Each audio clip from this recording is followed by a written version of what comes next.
Por que crianças gritam tanto? Se você já morou perto de uma escola ou de um parquinho, sabe do que eu tô falando. Geralmente, quando crianças estão em grupos, elas gritam, elas falam alto, elas choram alto, elas riem alto. Existem diversos fatores que contribuem para esse volume elevado da voz, e um deles é a imaturidade. Não a imaturidade das ações tomadas, mas de não saber ainda como regular suas emoções e como agir em sociedade. Muitas vezes, elas nem sabem que aquilo é considerado alto, já que todos os amigos estão fazendo a mesma coisa. Já que quando eram mais novas, chamavam a atenção de seus pais assim mesmo, gritando. Às vezes, falhamos em lembrar que seu cérebro está em desenvolvimento e que o que consideramos aceitável em público foi algo que nós, adultos, aprendemos com o tempo. Uma construção realizada ano após ano, até entendermos o funcionamento do mundo. Até entendermos que não podemos gritar por aí simplesmente porque é divertido ouvir o som da nossa voz e o vibrar das nossas cordas vocais. Mesmo que alguns adultos continuem gritando para serem ouvidos. Pode ser irritante?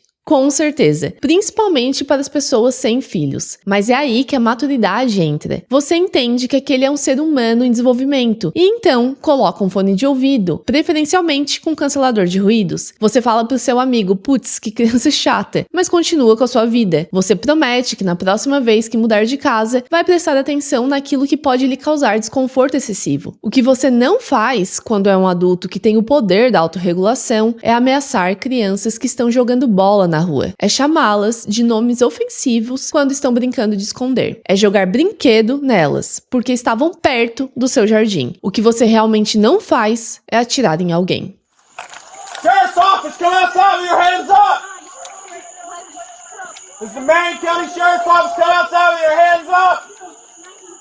Em 2020, Susan Lawrence alugou uma unidade no subúrbio de Ocala, na Flórida. Eu chamo de unidade porque era tipo uma casa separada em alguns apartamentos, sabe? Mas tudo no andar térreo, como vocês podem ver aí na foto. Era lá que a mulher de 56 anos à época morava com seus 2 gatos. Susan era solitária. Ela nunca casou, não tinha filhos e trabalhava como cozinheira até que a pandemia aconteceu. Com o encerramento das atividades de vários empreendimentos, ela acabou perdendo seu cargo e, como solução para o desemprego, passou a estudar online para ser corretora de seguros. Por isso, permanecia grande parte do tempo em casa. Mas tinha algo que a incomodava muito. Algo que parecia ser insuportável para Susan. A presença de crianças na vizinhança. Crianças que tinham a oportunidade de fazer algo maravilhoso. Brincar na rua. Vocês foram crianças ativas? Lembram como era bater a porta do vizinho e chamá-lo para brincar? Correr até ficar com o rosto vermelho, rir, chorar, discutir. Tudo isso faz parte de uma infância saudável, mas cada vez menos comum. O que os jovens dessa rua tinham é considerado um privilégio para muitos que passam seus anos formativos trancados em apartamentos, em frente a diversas telas. A negociação que brincadeiras em grupo traz é essencial para o amadurecimento. Segundo os pediatras, é como resolver um tipo de problema social. As crianças precisam descobrir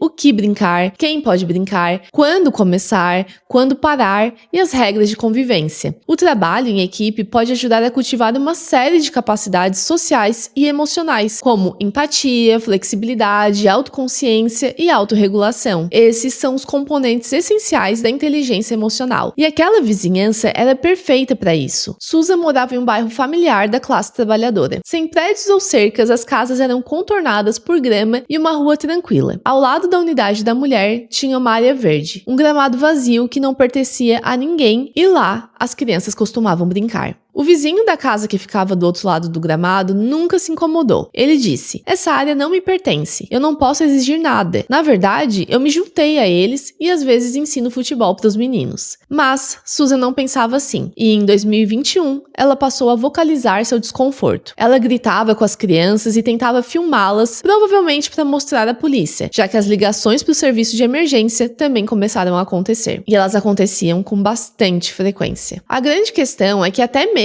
os policiais que trabalhavam na área começaram a notar quem era o problema. Ninguém mais da vizinhança ligava. Ninguém reclamava das crianças. Ninguém reclamava das mães das crianças. Toda vez que eles chegavam lá, a conversa era a mesma. A senhora que mora naquela unidade odeia o som de crianças brincando. E tinha algo ainda pior acontecendo ali. Em uma das conversas com o policial, uma das crianças, com seus 8 anos de idade, falou: "Ela nos chama de escravos." Outra criança disse: "Ela também nos chama de retardados." As meninas falaram: "Ela nos chama de putas." adultas. Gente, o mais velho do grupo tinha 12 anos de idade. Bom, nessa conversa, o policial entendeu que questões raciais estavam envolvidas, já que ela chamava os meninos negros de escravos. E não era só isso. Susan os chamava de uma das palavras mais racistas dos Estados Unidos, uma palavra proibida, que quando utilizada por um americano branco, automaticamente revela o que aquela pessoa pensa sobre pessoas negras. Eu sei que no Brasil não sabemos muito sobre isso, até porque não é a nossa língua, né? Mas existe uma palavra que começa com a letra N no inglês. Essa palavra surgiu a partir de negro, porém foi deturpada por colonizadores e escravocratas nos séculos 17 e 18. Durante a escravidão nos Estados Unidos, ela passou a ser usada como uma forma de desumanizar e insultar pessoas negras, reforçando a ideia de que eram inferiores e incivilizadas. Essa expressão carrega séculos de violência, humilhação e segregação racial, e era muito utilizada em linchamentos, discursos de ódio e ataques racistas. Nos Estados Unidos, é quase impossível não saber o que ela significa e como o seu uso é praticamente um atestado de racismo. Após a conversa, o agente policial assegurou às crianças que elas deveriam continuar brincando, jogando, andando de roller, bicicleta. Ele preferia isso do que vê-las trancadas dentro de casa o dia inteiro no TikTok. Mas ele também avisou: evitem responder ou provocar a senhora Susan. Evitem chegar muito perto da sua casa. Só que não adiantou. A verdade é que Susan não tinha tolerância alguma. Para ela, as crianças não deveriam estar na rua e ponto final. Então, ela continuava chamando os policiais. Em uma dessas vezes, a agente tentou explicar que aquela área ao lado da sua casa não tinha dono. E Susan argumentou que estava na lei que as pessoas deveriam manter a paz e o silêncio. Mas a policial disse: eu prefiro que as crianças estejam brincando na rua do que roubando carros e cometendo crimes por aí. Susan não gostou da resposta e entrou resmungando em casa. Em uma outra ligação para o 911, o serviço de emergência dos Estados Unidos, ela pergunta: não tem nada que eu possa fazer com essa gente? O questionamento veio depois de admitir que chamou as crianças de retardadas por estarem gritando com ela. Os policiais já não sabiam o que responder. Até então não havia nada concreto, não havia problema algum naquela situação, além do comportamento da mulher adulta. O que ela queria? Que eles prendessem as crianças por brincar? E sim, era isso que ela queria. Na cabeça dela, seria completamente normal que a polícia prendesse uma criança de 8 anos de idade por estar atrapalhando a sua paz. Por isso, na minha concepção, Susan começou a provocar. Pelo que eu vi nas entrevistas, no interrogatório, ela provocava as crianças e eu acredito que ela fazia isso para que alguém fizesse algo e assim ela teria um motivo sólido, alguma coisa real, para poder justificar a sua raiva e acabar com a brincadeira no bairro. Por exemplo, ameaçá-las com guarda-chuva, mostrar a arma de fogo que tinha, bater fotos das crianças, ligar o alarme do carro para assustá-las quando elas estavam por perto. Parecia que a mulher vivia esperando por esses momentos.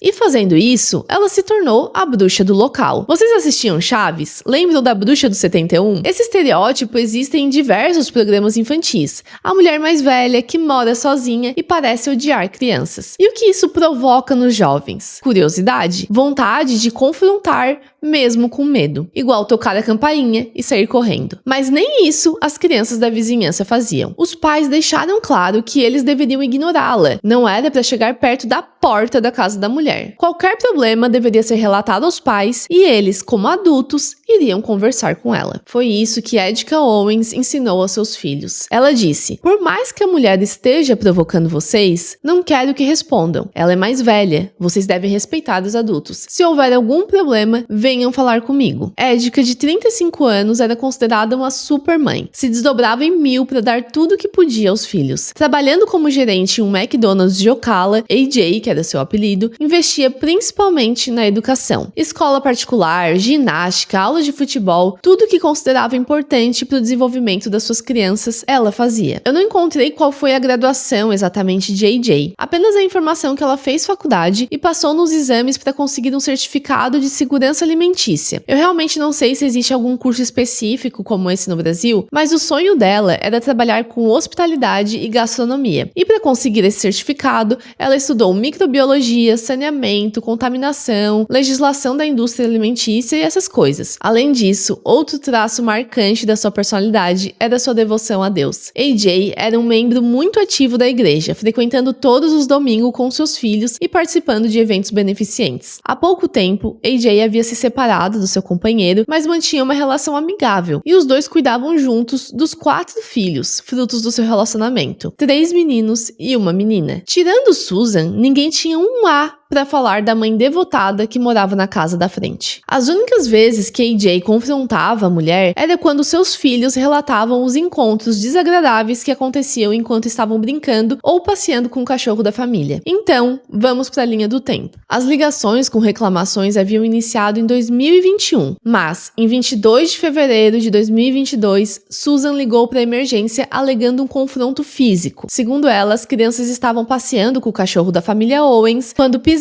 na parte da grama que era da sua propriedade. E ali, o cachorro fez cocô. Ela afirmou que eles estavam invadindo o seu espaço e pegou o celular para bater uma foto do cachorro. Mas a mãe do menino viu e ficou possessa porque parecia que a mulher estava tirando foto do seu filho. Eu acredito que Susan estava tentando documentar tudo para montar um caso contra essa família, pelo menos na esfera civil. Ela havia falado algo do tipo para uma agente policial. Isso quer dizer que ela preferia gastar com advogados, investir tempo, dinheiro e energia contra uma mãe de 4 filhos que não havia feito nada de errado, em vez de procurar um outro apartamento para alugar. Enfim, depois de incomodar muito o seu locador, ele comprou uma placa de plástico com a frase "não ultrapassar" e enfincou na pequena porção de grama que realmente pertencia a ele. Naquele dia 22, quando as duas começaram a discutir, AJ tirou a placa da grama e arremessou enquanto andava. Segundo Susan, ela havia mirado e jogado a placa na sua direção com o objetivo de machucá-la. Eu vou deixar uma foto da placa aí na tela. Quando a polícia foi conversar com AJ, ela não negou. Ela não mirou em Susan, mas realmente tirou a placa do chão e a arremessou para trás enquanto andava. A situação estava começando a deixá-la incomodada também, já que a mãe vinha observando como a vizinha tratava os seus filhos. Ela falou sobre as vezes que seus filhos relataram que Susan ligava o alarme do carro quando eles nem estavam por perto e como ela saía dirigindo a toda velocidade, mesmo morando em uma rua repleta de crianças. AJ brevemente comentou que Susan falou: "Ah, vocês negros", o que, mais uma vez, deixava clara a questão racial. AJ assegurou que aquilo não significava nada para ela, só achava a situação engraçada. Pelo que eu entendi, ela quis dizer que era engraçado o tanto que a sua presença e dos seus filhos a incomodava. Uma das vizinhas disse que ouviu a discussão e que a placa não havia realmente acertado Susan. Ela comentou com o policial que a senhora daquela casa estava sempre implicando com as crianças e tentando filmá-las, além de ficar falando besteiras. Uma outra vizinha falou a mesma coisa. Essa mulher estava sempre provocando as crianças e AJ apenas foi defender os seus filhos. O policial falou que então era melhor ninguém chegar perto da casa de Susan. Mas a questão é que o gramado em que as crianças brincavam era exatamente do lado e seria impossível mantê-los longe do local, já que era completamente aberto. 10 de agosto de 2022, lá foi a polícia. Susan ligou mais uma vez. A reclamação: crianças gritando e brincando. Ponto. Essa era a reclamação. Uma viatura com 2 policiais se deslocou até o local para ouvir que as crianças estavam gritando. Quando eles chegaram lá, não tinha ninguém brincando, mas enfim, essa foi uma questão levantada pelos internautas. Por que ela não foi indiciada por uso indevido na linha de emergência? Eu traduzi, mas nos Estados Unidos é chamado de Misuse of 911 e pode resultar em multas e até mesmo prisão, dependendo da gravidade e do estado. Os próprios policiais falaram que ela ligava de forma excessiva e todas as vezes eram situações não emergenciais, ocupando agentes, viaturas, tempo, dinheiro para algo desnecessário. Enfim, 22 de dezembro de 2022, mais 2 agentes policiais foram chamados. Reclamação: crianças brincando. Uma das vizinhas fala novamente: o problema é Susan. As crianças mal estão chegando perto da unidade em que ela mora. Vocês podem olhar pela câmera, a vizinha assegurou. Foi nesse dia que o policial conversou com as crianças e elas relataram tudo o que Susan falava. Como eu falei anteriormente para vocês, escravos, retardados, putas, prostitutas, etc. Nesse dia, Susan parecia ter ficado brava porque as crianças a chamaram de Karen. Então, essa é uma gíria contemporânea que se popularizou nos últimos anos e costuma ser usada para indicar pessoas que acreditam ter um privilégio especial, que se sentem superiores principalmente aos prestadores de serviço. Sabe aquela pessoa que chega em uma loja ou um restaurante e quer um tratamento especial? Alguém que não quer seguir as regras do local porque simplesmente se sente no direito? E se um funcionário fala algo, ela diz, chama o seu gerente. Mas então, geralmente as Karens são mulheres mais velhas com um comportamento bem específico, muito parecido com o de Susan. E eu até imagino em que momento as crianças disseram, ok, Karen. Provavelmente foi quando ela falou que eles deveriam chamá-la de Doutora Lawrence. Sim, ela disse que estava fazendo um doutorado e deveria ser chamada de doutora. Eu não encontrei informação alguma sobre esse doutorado, se era verdade ou não, mas a relevância aqui está em, primeiro, você acreditar que crianças da sua vizinhança devem te chamar de doutora, e segundo, o fato dela se achar superior por conta disso. E ela se achava superior mesmo, tá? Ela disse à polícia que havia falado para as crianças, eu tenho um doutorado, não fale comigo como se eu fosse uma de vocês. Bom, nessa noite do dia 22 de dezembro, Eidika falou que dessa vez presenciou uma das coisas que Susan fazia. Como eu falei anteriormente, AJ tinha 4 filhos. Um deles era pequeno, tinha tipo uns 3 anos de idade. Ela trabalhava fora, se virava em 1000 para dar conta de tudo sozinha. Então, a mãe ouvia o que as crianças contavam, porém não era sempre que via aquilo acontecendo. Afinal, não tinha tempo de ficar o dia todo monitorando a vizinha. Mas, naquela noite, ela ouviu a comoção e chamou todas as crianças. O grupo veio até ela e disse, nós não estamos fazendo nada, é sério, ela fica dizendo que estamos mexendo na caminhonete dela e não é verdade. Então AJ disse, fiquem aqui comigo que eu quero ver o que acontece. E, uns minutos depois, o alarme foi acionado. Não tinha ninguém naquele lado da rua. Ninguém nem perto da caminhonete de Susan. Eles ficaram lá observando e a cada 5, 6 minutos mais ou menos,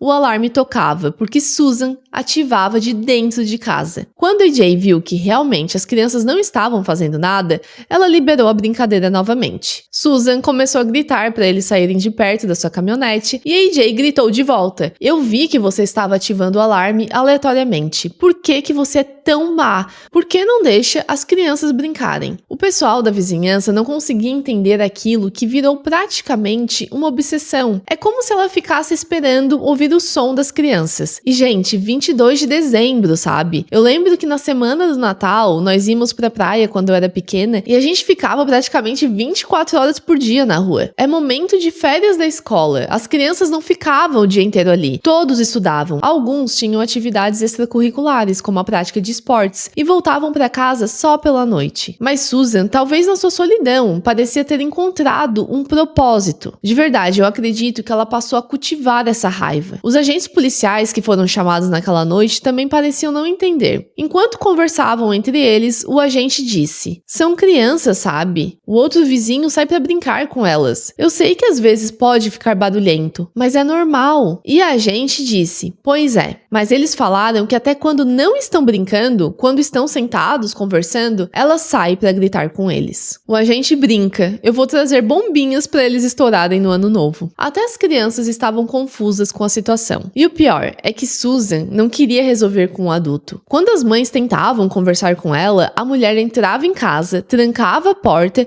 e ficava gritando, você está invadindo minha propriedade, saia daqui. E aqui nessa minha linha do tempo, eu tô falando das datas que os policiais foram presencialmente até o bairro, mas as ligações aconteciam com muita frequência. Os outros vizinhos começaram a falar sobre isso também. Ela comprou uma buzina. Ela abre a porta da casa e começa a soprar a buzina, tipo uma vuvuzela, sabe? Outro falou, ela sai dirigindo com a caminhonete, voando pela vizinhança, acelerando tão forte que já pensei que tinha acertado uma criança. Em 14 de março de 2023, Susan mostra sua verdadeira face pela primeira vez. Quer dizer, sua verdadeira face para os policiais, né? Porque a vizinhança já sabia. Eu sinto que em todas as interações que ela tinha com os agentes, ela performava como a vizinha doce, Izzy, uma senhorinha, vítima nas mãos das crianças malvadas da vizinhança. Sua voz é baixa, ela reclama de dores de cabeça, ela age como uma mulher indefesa. Nesse dia, a polícia foi chamada por outra pessoa, então ela não estava esperando que os agentes aparecessem na sua casa. E, finalmente, eu sinto que ela usa sua verdadeira voz. O policial até se assusta e solta um Jesus. Susan havia danificado um portão. Pelo que o dono do local falou, ela bateu com a sua caminhonete algumas vezes no portão que estava trancado. E esse momento também é interessante, porque a gente pode observar como ela não consegue lidar com as suas próprias ações. Pelo menos com os resultados, das suas próprias ações. Oi, Carol da edição aqui.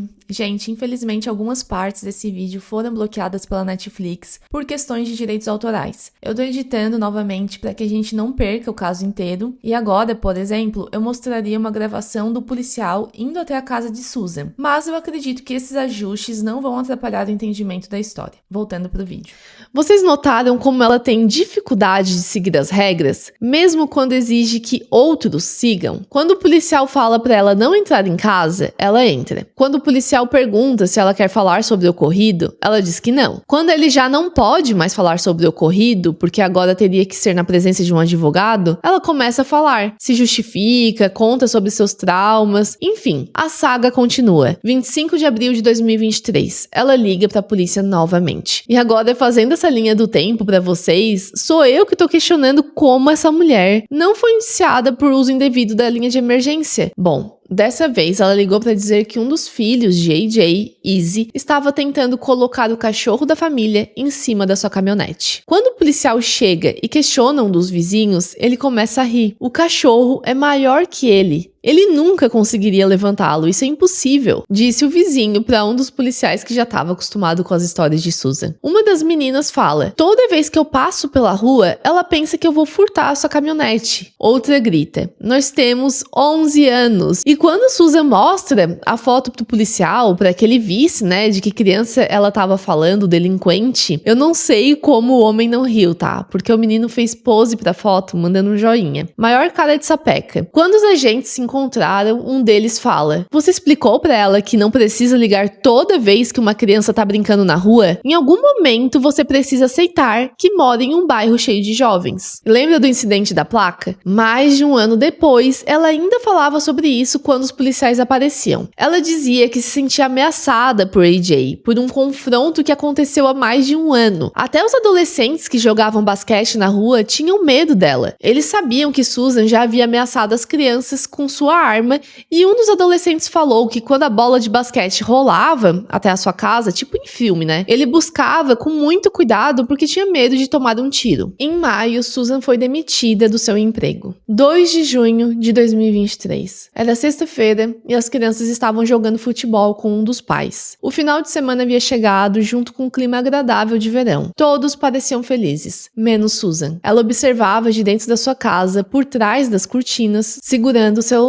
enquanto gravava as crianças. Naquele dia, Susan havia feito uma pesquisa na internet. Ela queria saber como a lei de legítima defesa funcionava no estado da Flórida. Essa é uma das leis mais controversas dos Estados Unidos e nós vamos conversar sobre ela depois. Mas naquele dia, Susan estava preparada. Após o jogo de futebol acabar, as crianças continuaram brincando. Izzy havia deixado seu par de patins no gramado. E aqui fica muito claro o quanto Susan ficava esperando algo acontecer. Imagina você, trabalha o dia todo, que tem vida social, tem seus próprios problemas para resolver, ou até mesmo você que tá aí ocupada fazendo as suas coisas e ouvindo um caso de true crime no YouTube. Se uma criança deixa os patins perto da sua casa, você ia perceber na hora? Um sexto sentido ia ativar? Lembrando, era tudo aberto, tá? Se ela tivesse flores plantadas por ali, eu até entenderia ficar tão chateada. Mas não tinha nada. Não tinha justificativa para ela sair de casa, pegar os patins e jogar em uma criança de 9 anos. Mas foi o que ela fez. Ela jogou os patins nele e depois pegou seu iPad. Izzy fala que vai chamar da sua mãe, assim como AJ havia ensinado. Não a confronte, me chame. E Susan, após ameaçá-lo com um guarda guarda-chuva, grita: "Vá chamá-la, eu não me importo." Depois disso, ela ligou para a polícia novamente e disse que as crianças estavam jogando, sendo barulhentas e deixando brinquedos em sua propriedade. E aqui ela solta: "Ele falou que ia me bater. Eu estou temendo pela minha vida." A viatura estava a caminho enquanto Izzy chamava sua mãe. Ele conta que Susan havia jogado os patins nele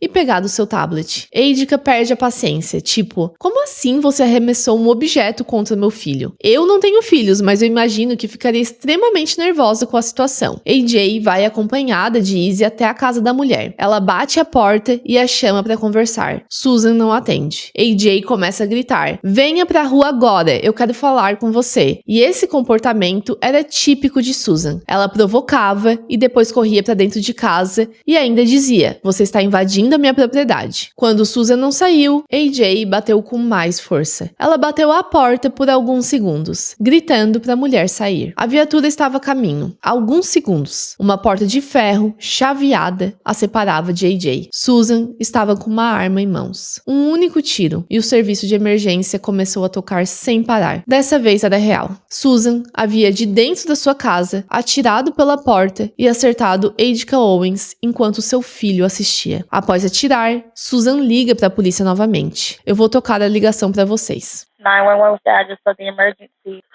Oh my God, this lady just tried to break down my door. I shot through the door. Oh my God. Okay, repeat that address for me to make sure I have it correct.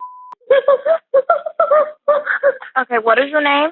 Okay, I just need you to lock all your doors and windows, okay? I have.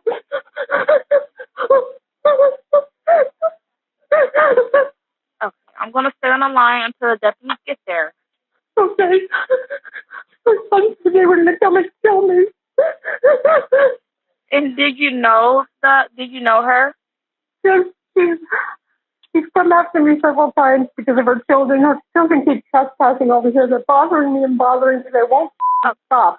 Bom, a bala entrou pelo lado direito do peito e ficou alojada no lado esquerdo da barriga. Apesar dos policiais terem sentido uma pulsação fraca quando iniciaram o atendimento, logo em seguida, os paramédicos a perderam e ela foi declarada morta a caminho do hospital. O vídeo do pai contando aos filhos que sua mãe não voltaria para casa é de cortar o coração em 1 milhão de pedaços. Após o ocorrido, Izzy começa a se culpar, a pensar que sua mãe estava morta por causa dele. Isaac, o filho mais velho, com 12 anos à época, também carregava uma culpa que não era dele, porque ele pensava que deveria ter salvado sua mãe. Pensava que se ele soubesse como realizar primeiros socorros, poderia ter poupado a vida de Eidika. O que não era um pensamento real. A bala entrou pelo peito da mulher de 35 anos e atingiu seu coração, seu pulmão e outros órgãos vitais. Ela praticamente viajou dentro do seu torso. A verdade é que a única culpada não sentia que era sua culpa. Durante o seu interrogatório, Susan falou as palavras mágicas que havia pesquisado anteriormente. Eu sentia que estava em perigo iminente e temia pela minha vida. E ela poderia realmente temer. Ela provocou a fúria de uma mãe, mas Susan estava dentro da sua casa. Sua porta estava completamente chaveada com 2 trancas. Ela tinha 2 armas ao seu alcance. 2 armas. Uma delas estava em suas mãos. Gente, entre a ligação em que ela novamente reclamava das crianças e a ligação em que ela admite ter atirado em AJ,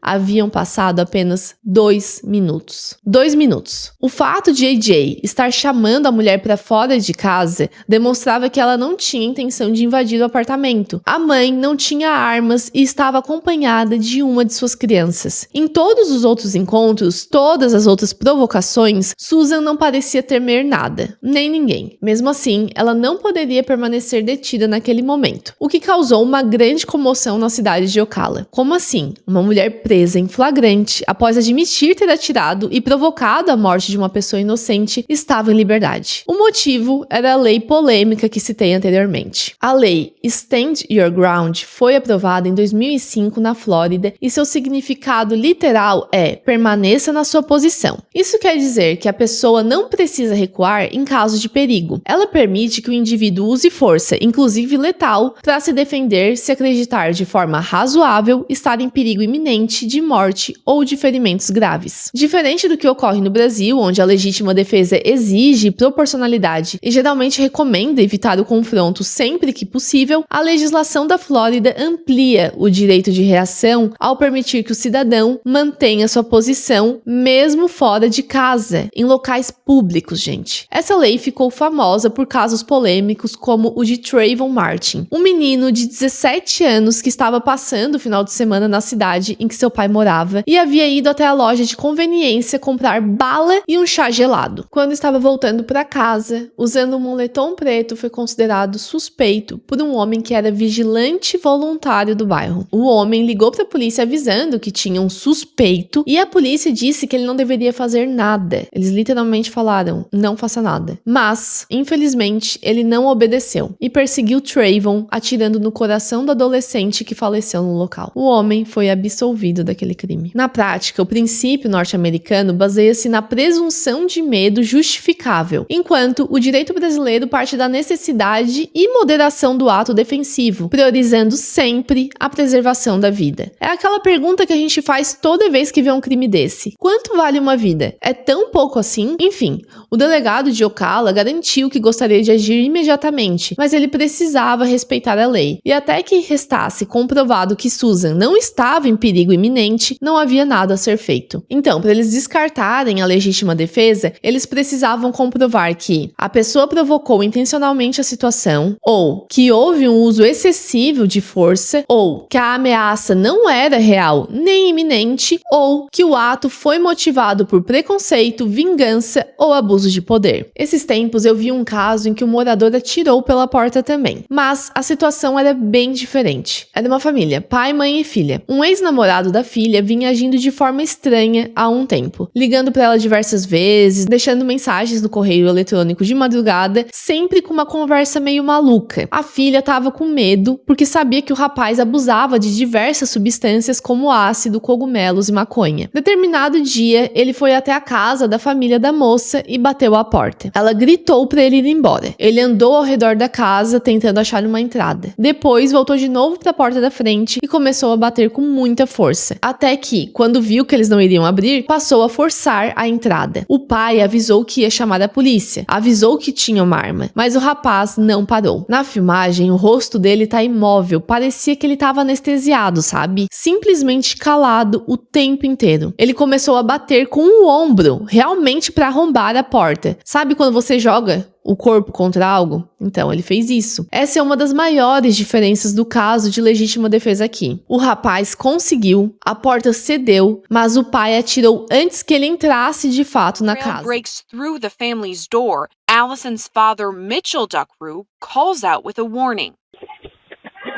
Seconds later, 3 shots are fired in O tempo Railston. todo, eles estavam vendo o rapaz, tanto pela janela quanto pela câmera da porta de entrada, aquelas câmeras de segurança. Após o ocorrido, o pai começou a passar mal. Ele estava desesperado com a situação. Foi completamente diferente do comportamento de Susan. Ele realmente parecia desesperado por ter atirado em alguém. Um dos especialistas também falou que tempo e distância é algo considerado na hora de desclassificar a legítima defesa com o uso de arma de fogo. Ou seja, essa pessoa podia esperar antes de agir e se estava longe do perigo. Outra coisa que você faz quando não quer atirar em ninguém, quando realmente quer apenas se defender, é avisar. Pare, eu tenho uma arma. Pare, eu vou atirar. Você grita de dentro do local onde você tá, você ameaça, entre aspas, né? Ao avisar, você não só ganha tempo, como também pode cessar o perigo ali mesmo. Além disso, você nunca deve atirar em um ponto cego. Gente, isso é óbvio, né? É necessário que a pessoa armada veja exatamente onde está mirando, para evitar um acidente. Essa é uma medida de defesa para você e para todos à sua volta. Um dos detetives questionou Susan: e se você tivesse atirado em uma criança? E se você tivesse acertado um dos policiais que estava a caminho? Isso demonstra total negligência, desrespeito e falta de consideração pela vida alheia. No interrogatório, Susan mente bastante, e algumas coisas são esclarecidas depois durante o tribunal do júri. Uma das mentiras foi que ela não havia procurado sobre a lei de Stand Your Grounds recentemente, sendo que após perícia encontraram a busca tanto horas antes do crime, quanto no dia que ela foi chamada novamente para conversar com a polícia. Um dos detetives desconfiou porque ela falava palavras-chave que estavam nos respectivos artigos do Estatuto da Flórida. Isso é importante para estabelecer a premeditação. O detetive questiona a questão do guarda-chuva que os meninos haviam relatado, que ela ficava os ameaçando com o guarda-chuva. E adivinha, ela nega. Mas quando o detetive fala que diversas pessoas haviam visto a cena, ela admite. Foi também no interrogatório que ela admitiu ter chamado as crianças pela palavra com a letra N. Óbvio que ela começa negando. Sempre, tá? Tudo ela nega primeiro. Só que quando o detetive diz, e se eu te falar que eles gravaram você falando? Aí sim, ela admite. Mas justifica dizendo que não sabia o que a palavra significava. Uma hora ela é a doutora Lawrence e na outra ela é completamente ignorante a respeito de uma palavra historicamente controversa na língua inglesa. Quando ela chegou pro segundo interrogatório, os policiais confiscaram seu celular e viram os acessos. Os detetives perguntaram o que ela havia visto no Facebook naquela manhã. E Susan disse que viu pessoas falando em verdade sobre ela. E mais uma vez, era tudo sobre ela. Toda a justificativa era sobre ela. Em nenhum momento Susan fala, eu estava com medo, mas errei em atirar. Eu sinto muito pelo que aconteceu. Eu sinto muito pelas crianças que perderam sua mãe, sabe? Frases assim demonstrariam por que ela achou que deveria atirar, mas também o seu arrependimento como um ser humano empático. É claro que depois, acompanhada de um advogado, ela muda um pouco a postura na hora do tribunal do júri. Bom, após a resposta de Susan, o detetive perde um pouco a paciência e diz, você sabe o que eu vi? Uma mãe de 4 filhos que nunca vai voltar para casa. E, gente, isso foi o que mais me pegou nesse caso. A aparente falta de remorso. Mesmo após saber que havia matado um ser humano, ela age como se ela fosse a grande vítima. E, com certeza, esse comportamento prejudicou a sua defesa no dia do júri. Ainda durante o interrogatório, ela chega a dizer que se AJ tinha algum problema, deveria ter chamado a polícia, assim como Susan fazia. Mas é claro que AJ, uma mulher adulta, queria conversar com Susan, que era outra mulher adulta, como pessoas civilizadas fazem. Quando eu tenho um problema com alguém, eu não chamo a polícia. Eu não pego uma arma e miro na pessoa. Ou eu ignoro, ou eu converso com a pessoa. Nesse caso, a Edica não queria mais ignorar porque alguém havia arremessado um objeto contra uma criança de 9 anos. Alguém que havia chamado o filho dela de escravo, de retardado e, enfim, de tudo que eu já citei anteriormente. Que tipo de comunidade é essa que, em vez de tentar resolver com conversa, você prefere atirar e matar alguém? Mesmo que essa conversa seja aos gritos, que seja. Mas por favor, né, gente? Você prefere correr o risco de atirar na cabeça de uma criança que estava ao lado da mãe? Eu devo dizer que, obviamente, esse vídeo contém algumas opiniões pessoais, porque assim, desde que eu assisti o documentário no dia que foi lançado, na sexta-feira, eu não consigo pensar em outra coisa. É inexplicável, alguns casos marcam a gente de uma forma diferente. Isso aconteceu comigo no caso anterior, do irmão psicopata, e nesse caso, onde o sentimento de injustiça é demais, sabe? Eu olho pra foto da Edica e só consigo sentir tristeza. Ninguém tinha nada de mal pra falar sobre ela. Nenhum encontro negativo, nenhum momento em que ela foi desagradável. Já sobre Susan, a história é completamente diferente. E é claro, né? Mesmo que a AJ não fosse uma pessoa tão legal quanto era, ainda assim, a situação é completamente desproporcional. Nós precisamos lembrar que vítimas perfeitas não existem, tirando bebês. O que deve ser considerado é a razoabilidade da ação tomada. Você, como uma pessoa razoável, teria feito o quê? Os vizinhos se questionam por que Susan não foi embora. Ela vivia dizendo que iria embora dali, mas nunca foi. E lembra quando eu falei anteriormente sobre a dificuldade de Susan em lidar com o resultado das próprias ações? Então, ela negou a sua prisão. Ao fim do interrogatório, os detetives pediram para ela levantar e ela simplesmente disse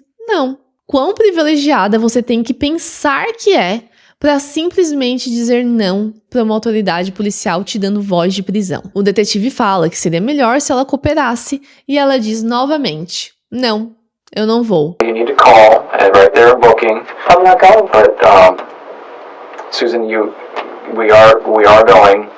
There's no change in that now. You're under arrest. In fact, we can probably go ahead and put handcuffs on her. Let's get you handcuffed. Stand up. Susan, Stand up, Susan.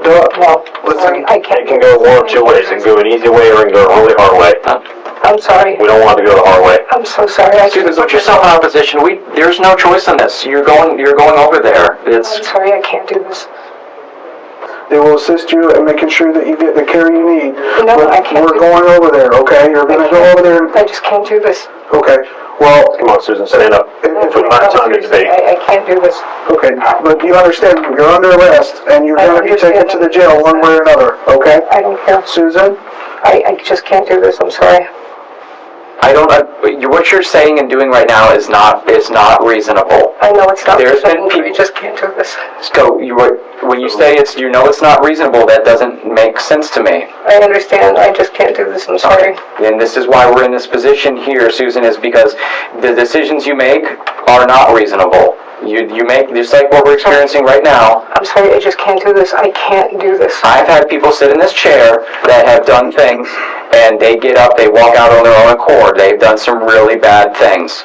Okay, you're not the only person, but I need you to I feel horrible. I can't do this. Okay, well, we're gonna go to the jail. There's no changing this. There's no stopping it. I don't care. Kill me.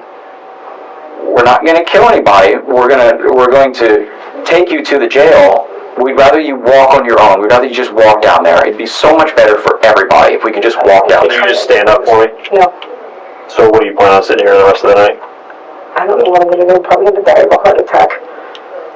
Well, like I said, they have medical staff over there. We want to be able to get you over there. The quicker we get you over there, the quicker someone over there that's in medical can see you. No, I just can't do it. Susan, this is what's gonna happen. We're gonna put you in handcuffs, and if we have to forcefully bring you out there, that's what we have to do, because we're obligated Really don't want to to. take you to the jail now, okay? Thank you for standing up. Sorry, I just... I understand that. So, put your hands on your back for me.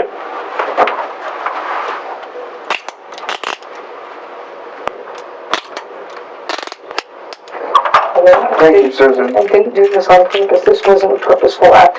I did not premeditate it. I didn't do anything like that. This is ridiculous.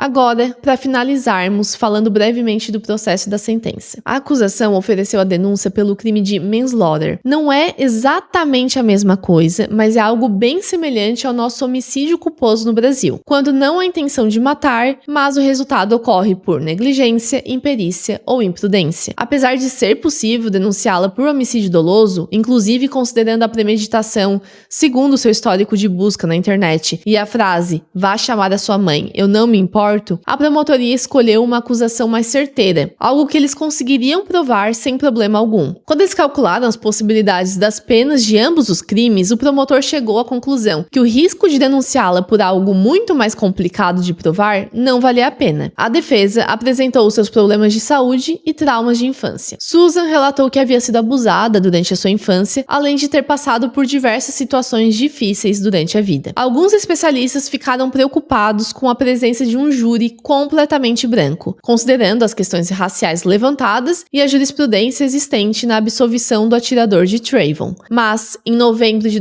2024, o juiz leu essa sentença. Não há indícios de que a ré não entendesse o que estava fazendo ou de que não soubesse que atirar em uma pessoa seria contra a lei. Ela tinha plena capacidade de compreender a natureza do ato e de se conformar à lei. Antes do disparo, ela chegou a ligar para a polícia, o que demonstra que não havia qualquer comprometimento de sua capacidade de discernimento. Não encontrei provas de que a vítima tenha sido a iniciadora, participante voluntária, agressora ou provocadora do incidente. Embora tenha gritado e batido à porta, segundo a perícia, não houve real tentativa de invadir a residência ou de forçar a ré a sair. Avaliando o conjunto total dos fatos, considero que a gravidade do delito supera qualquer justificativa legal para a diminuição de pena. O dano causado foi imenso, não apenas a vítima que perdeu a vida, mas também a sua família. Ela tinha 4 filhos, todos presentes ou próximo ao local do crime. Essas crianças viverão o resto da vida sem a mãe. É um dano irreparável causado pela senhora Lawrence. Quanto à natureza do crime, considero que o disparo foi completamente desnecessário. A ré estava atrás de uma porta trancada, já havia chamado a polícia e sabia que eles estavam a caminho. Ela se encontrava em posição relativamente segura. Mesmo assim, foi até o quarto, pegou uma arma e voltou para a sala. Poderia ter permanecido no quarto e colocado mais mais uma barreira entre ela e a vítima. Quando atirou, sabia que estava segura. A vítima batia na porta e gritava, provavelmente tomada pela raiva, mas não havia intenção de invadir a casa. Ela estava desarmada. Portanto, ao atirar através da porta, a ré o fez contra alguém que não era um ladrão,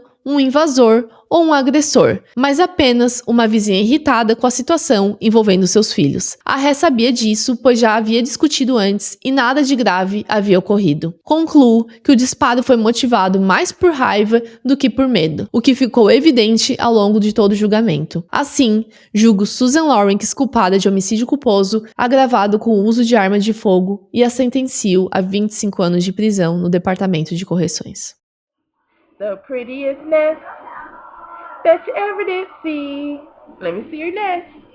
Well, the nest on the branch, and the branch on the tree, and the tree in the hole, and the hole in the ground. Green grass grows all around in the green.